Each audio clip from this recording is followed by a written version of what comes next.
There's a new highway in Pakistan, and a new rail terminal in Kazakhstan. A seaport in Sri Lanka recently opened, as well as this bridge in rural Laos.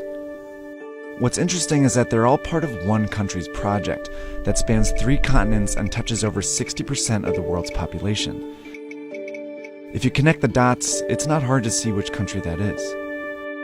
This is China's Belt and Road Initiative, the most ambitious infrastructure project in modern history that's designed to reroute global trade. And it's how China plans to become the world's next superpower.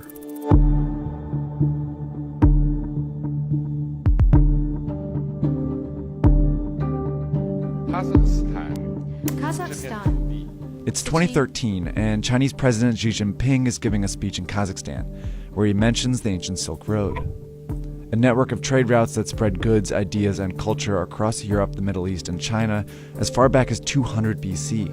He then says, "We should take an innovative approach and jointly build an economic belt along the Silk Road."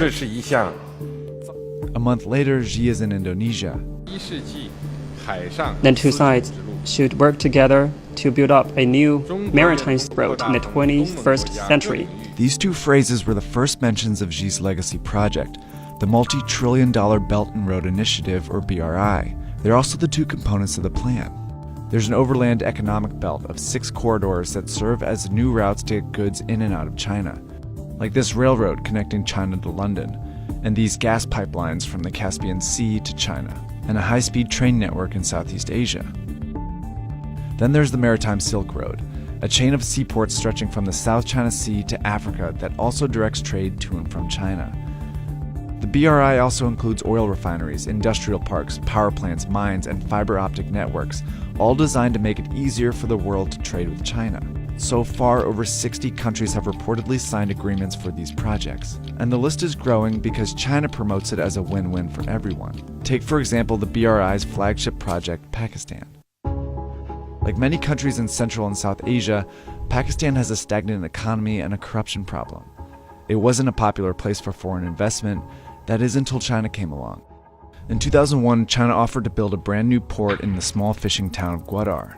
By 2018, the port, as well as a highway and railway networks, became a $62 billion corridor within the BRI. It's where the economic belt meets the Maritime Silk Road, and it seemed to benefit both countries. Pakistan saw its highest GDP growth in 8 years and forged a tight relationship with a major world power. China, on the other hand, secured a new alternative route for goods, especially oil and gas from the Middle East. Through projects like these, it also found a way to boost its economy. Chinese construction companies that had fewer opportunities within their own country saw a huge boost from BRI contracts. 7 out of the 10 biggest construction firms in the world are now Chinese. What tips the balance in China's favor even more is a requirement that it be involved in building these projects. In Pakistan, for example, Chinese workers have directly built projects like this highway here, and a Chinese firm has worked with locals on a railway here in Serbia. China's involvement is one of its very few demands, and that's set these deals apart so far. See, typically, to get investment from the West, countries have to meet strict ethical standards. But China's offered billions of dollars, mostly in loans, with far fewer conditions. So it's no surprise the BRI has been a big hit with the less democratic countries in the region. China has signed agreements with authoritarian governments, military regimes, and some of the most corrupt countries in the world. It's even affiliated with Afghanistan, Ukraine, Yemen, and Iraq, all currently splintered by conflict. Because of China's willingness to loan money to unreliable countries, many experts have called the BRI a risky plan. Eventually, these countries will have to pay China back, but corruption and conflict make that payback unlikely.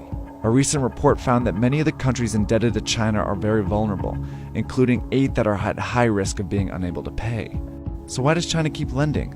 Because there's more to the BRI than just economics.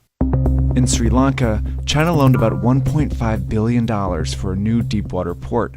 It was a key stop on the Maritime Silk Road. By 2017, it was clear Sri Lanka couldn't pay back the loan, so instead they gave China control of the port as part of a 99-year lease. China also controls the strategic port in Pakistan, where it has a 40-year lease. It's pushing for a similar agreement in Myanmar, and it just opened an actual Chinese naval base in Djibouti.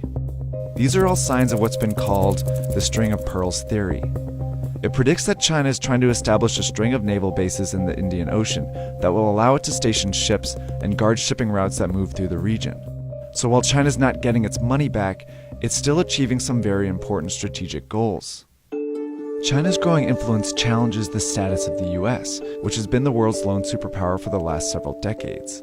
But isolation is trending in the US, meaning that they are investing less and therefore losing influence around the world. The BRI is China's way of leveraging power to become a global leader.